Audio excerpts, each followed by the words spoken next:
What's up? So you're interested in learning how to ride a motorcycle. Matter of fact, you actually want to get a motorcycle license. Not a problem. Let me help you out by giving you the steps of what you need to do. And no. First off, just to let you know, the information I'm giving you are basically from my experiences and my knowledge of how things work. Because of the state that I live in, it's not going to be a guarantee that it's the same follow-up step for you. However, hopefully the information is going to be similar enough where it can build your confidence so you can go ahead and start, adopting this new lifestyle of becoming a motorcyclist, a biker, or a rider, whatever label you want to label yourself as. Now, to start this whole thing off, you need to get a motorcycle permit. So what you're going to do is you're going to go to your local DMV or auto bureau and pick yourself up one of these. Yeah, it's a motorcycle learner pamphlet. They're free. All you gotta do is go to, like I said, go to a DMV or auto bureau, look for their little book shelving unit, and pick one up, and you're out of there. If you can't find one, just go to the front desk area and request for one. They'll give it to you, and then bam, you're out. Next, what you're gonna do is pretty much read and study everything from in this pamphlet, because what's going to end up happening is you're going to build acknowledgement, and it also gives you what your state laws and how their rule of how they view you being a motorcyclist, to follow.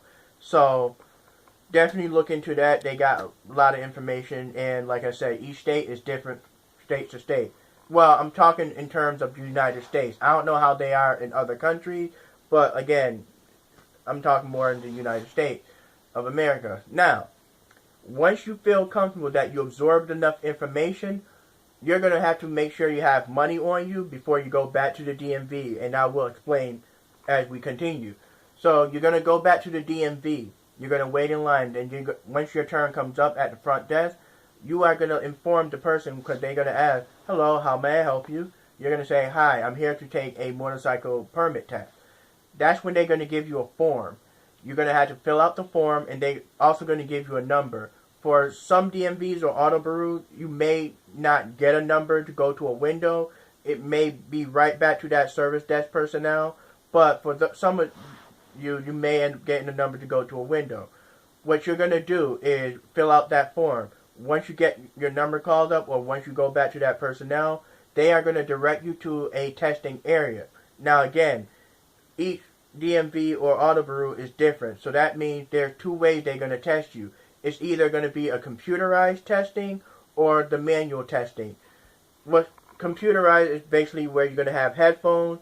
You're going to pretty much answer questions and situations that appears on the computer. The manual one is literally what it sounds like. They give you a booklet filled with questions and an answer sheet where you write your answers on. Now, all you gotta do is take your time. Don't rush yourself. Don't try to overthink, because you might second guess yourself, as well as maybe freaking out a little bit. Just calm down. You'll be fine. If your mind do end up drawing blanks on certain questions, don't freak out. Calm down. Just do a process of elimination. Eliminate some of the answers that sound like BS, and just go for the answers that you feel most confident in. Now, once you're done, you're going to give it back to either the person at the window that originally called your name, or back to that service desk personnel. And when you give it to them, they're going to check over everything. Then they're going to probably let you know right then and there if you pass or fail. If you fail, don't be discouraged. The test was free.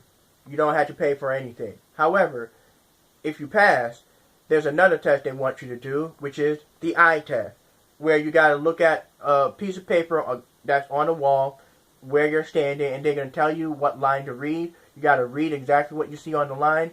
If you successfully pass, congratulations, you're getting a permit. However, depending on each state, the pricing is going to be different. For me, I don't exactly remember, but I want to say it was around $15 to $25, somewhere from there. Like I said, it's different from state to state. So, once you pay that, that's when they're going to give you your interim motorcycle permit. It's a piece of paper that you can use with your identification card or your driver's license for a car. And your actual real motorcycle permit card will arrive to you by mail. Now, what's good about the motorcycle permit is that it's good for 1 year, meaning that you don't have to rush yourself to try to get a motorcycle license.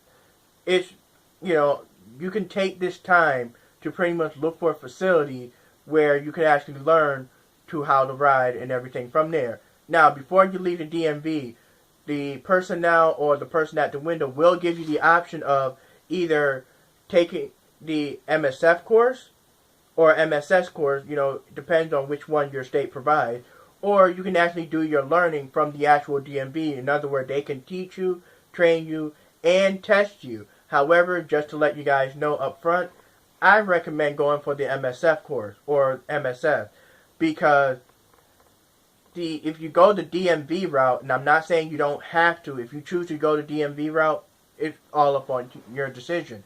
But it's expensive. It is very, very pricey to go the DMV route. That's why most cases, even in this book pamphlet, they recommend taking the MSF or MSS. The lady that was at the window that, serviced me, she recommended doing the MSF, and believe me, I'm going to recommend the same thing because price-wise, comparatively from DMV or Auto Bureau to the MSF or MSS, yeah, go to the MSF or MSS. So once all that is done, once you find your facility, make sure you have the money and funds to pay because comparative to like I said, they're not as expensive, but you're still going to have to pay. Make sure you find the dates where you're more comfortable with. Now, some of these facilities will have 3-day courses or 2-day courses. And also make sure they got seats available to teach you because some of them have limited size and you will be surprised how many people are gunning to learn how to ride a motorcycle. So you might get asked out. So make sure you are pretty much set and ready in stone, and make sure if you work, you request those days off that you have to take the course. Make sure you don't have any distraction that will prevent you from taking those courses because guess what? You're already putting time and you already spent money to take the course. Now, before you go into the MSF or MSS, make sure you're wearing the right apparel for it. Make sure the weather is good enough for those apparel because you never know if it's going to be windy, it's going to rain, if it's going to shower, or if it's going to be a bright, hot day, whatever. Whatever you select, make sure you got, the weather going to be. Now, from the motorcycle facility, the learning facility, they're going to pretty much want you to wear the right type of apparel. For the majority of them, it's pretty much probably all similar. Make sure you wear ankle-high boots.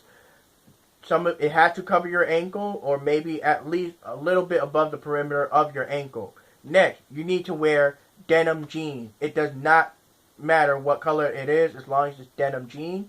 Also, make sure you wear like a long sleeve shirt. It could be a sweater, a shirt, a jacket. It could be whatever as long as it's a long sleeve where it can cover your wrist. Now, some of these facilities recommend you bring in gloves. They never said what type of gloves, but as long as you bring in gloves, it's fine. Other facilities will probably have gloves right then and there for you to wear. And then there are some facilities where they said having gloves are not a requirement. So that's why you got to make sure you do your research when it comes to looking for these facilities to do your testing and your learning from. Now, do you need to have a helmet? Yes and no.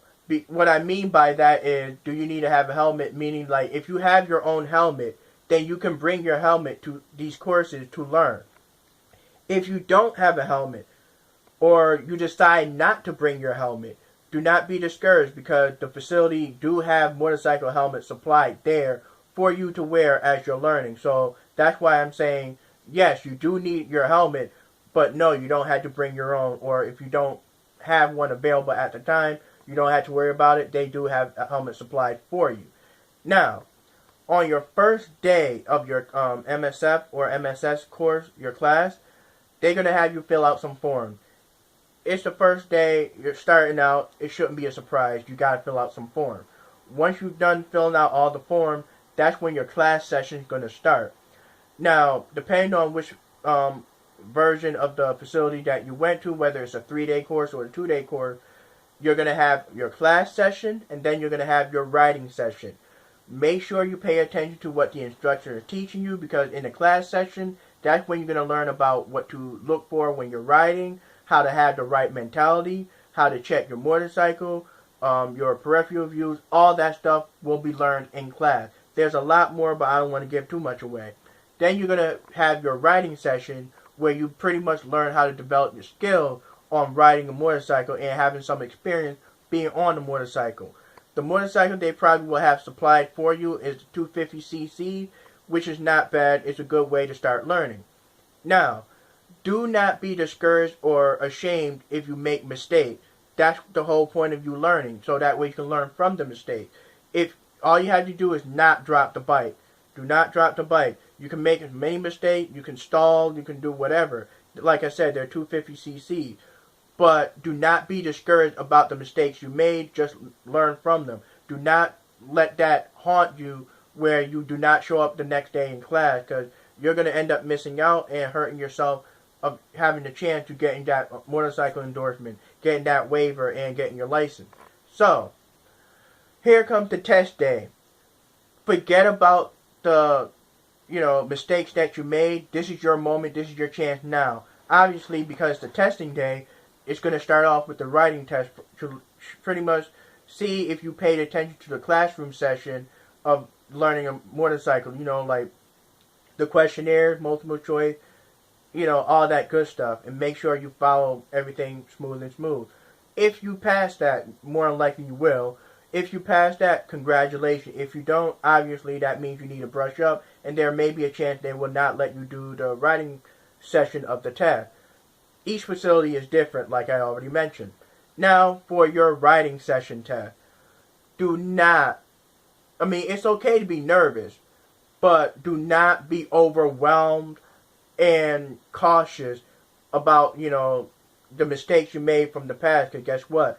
Those days that you were learning, before, they're already in the past. This is about your moment of showing them that you paid attention, that you learned enough, that you can be a rider on these motorcycles. Now, if you fail, don't let that discourage you.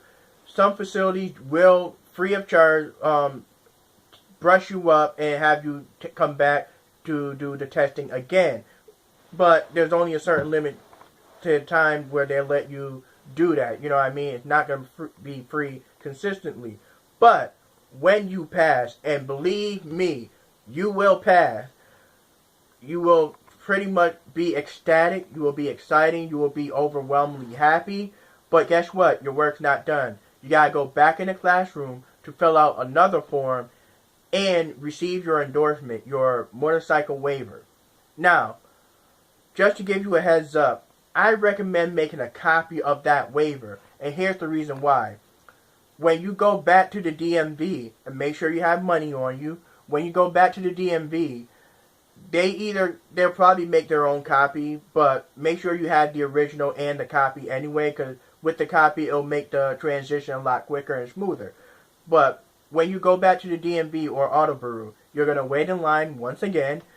When a front desk personnel says, "Hi, how may I help you?" you're going to let them know that, "Hi, I'm here to get a motorcycle license. I got my motorcycle waiver," and they will say, "Oh, okay." They'll give you a form. Once again, you got to fill out a form, but make sure in the form there's going to be a box that states, "Okay, why are you updating your card?" It's going to say something like, "Was there a mistake in your name, change of address, or change of class?" You're going to select change of class, comma, motorcycle waiver. This way, when you go to the window or the personnel, they can see why you're there and the reason. What they're going to do is they're going to obviously ask for your waiver, give them the copy and the original so that way they know you didn't forge it or it's fake, and make sure you have your identifications, and stuff like that. Once everything's all checked and through, they're going to charge you. Now, for me, they charged me, I think, around $13, give or take. But once, you made your payment, they're going to give you another interim paper card which will be your motorcycle license that you can use with your identification or your driver's license. And once again, you gotta wait for the actual real driver's license. So at this point, congratulations. You have successfully became a motorcyclist, a rider, or a biker, whichever label you want to call yourself. And let me just say this. You're going to be extremely happy and welcome to the family. That's all I have to say. But to give you a rundown of everything that you're going to be pretty much learning, you're going to need a permit, you're going to need funds, you're going to need to do the research, you're going to need a pamphlet. Also, making sure you have the days and the date that you're best comfortable with. Make sure you check for the weather. Make sure you're wearing the correct apparel. Pay attention to the instructors. Be ready for whatever, they inform you, because it will be valuable in your motorcycle livelihood. And most importantly, be confident. Do not be discouraged at all. You probably heard me mention that throughout this video. But seriously, don't be, beating yourself up, because you already spent money and time into doing this. And I do want you to excel and be successful in this. So, if anything, if you're not a confident person, I'm confident for you. And you know what? I'm proud of you. So, congratulations. Hopefully this video was very helpful. And like I said, it varies state to state, and I'm only talking about here in the United States of America. If you're from the other country, definitely, let me know how things work for you.